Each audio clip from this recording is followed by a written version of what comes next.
আছে তেখেতসকল আমাৰ ইয়াৰ শোণিতপুৰ জিলাৰ বা তেখেতসকলৰ কোনো ধৰণৰ ভোটাধিকাৰ নাই। সেই চৰকাৰী মাটিত বসবাস কৰি থকা লোকসকলক যাতে উচ্ছেদ কৰাৰ ব্যৱস্থা গ্ৰহণ কৰক। এই যি ঘটনা ঘটি গ'ল আজি যোৱা 2 তাৰিখে, এই ঘটনা সঁচাকৈ এক দুৰ্ভাগ্যজনক ঘটনা। এনেকুৱা ঘটনা অসমৰ বিভিন্ন প্ৰান্তত আমি পৰ্যায়ক্ৰমে মাজে মাজে আমি হৈ থকা দেখা পাই আহিছোঁ, কিন্তু সেই ঘটনা আজি বৰচলাতো আজি সংঘটিত হৈ গ'ল। সঁচাকৈ দুৰ্ভাগ্যজনক কথা। আৰু এনেকুৱাসমূহ অঞ্চলসমূহত আজি আৰক্ষীয়ে এজন ড্ৰাগছ বেপাৰীক ধৰিবলৈ যাওঁতে যি ধৰণৰ ঘটনা গাঁৱৰ ৰাইজে ওলাই আহি আৰক্ষীক গাঁৱৰ ৰাইজে সহায় কৰিব লাগিছিলে, কিন্তু তাৰ পৰিৱৰ্তে আৰক্ষীক তেখেতসকলে হাত উঠাইছে। আৰক্ষীৰ বিভিন্ন ধৰণৰ পোচাকত যাওঁতে আৰক্ষীৰ ওপৰত হাত উঠাইছে, অস্ত্ৰ কাঢ়ি ল'ব খুজিছে আৰু কেইবাজনো আৰক্ষীৰ লোক আহতও হৈছে। সঁচাকৈ এই ঘটনা নিন্দনীয়। আৰু আজি এই সময় থাকোঁতেই অসম চৰকাৰে এইসমূহ ঘটনা যাতে পুনৰাবৃত্তি নহয় তাৰ কাৰণে যদি ব্যৱস্থা গ্ৰহণ নকৰে, অসমৰ অনাগত ভৱিষ্যত কিন্তু বহুত বেয়া ফালে গতি কৰি আছে।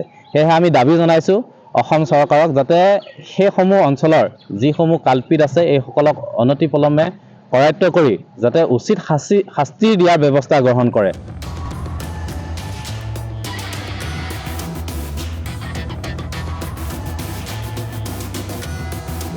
তেখেতসকল আমাৰ ইয়াৰ শোণিতপুৰ জিলাৰ বা তেখেতসকলৰ কোনো ধৰণৰ ভোটাধিকাৰ নাই। সেই চৰকাৰী মাটিত বসবাস কৰি থকা লোকসকলক যাতে উচ্ছেদ কৰাৰ ব্যৱস্থা গ্ৰহণ কৰক।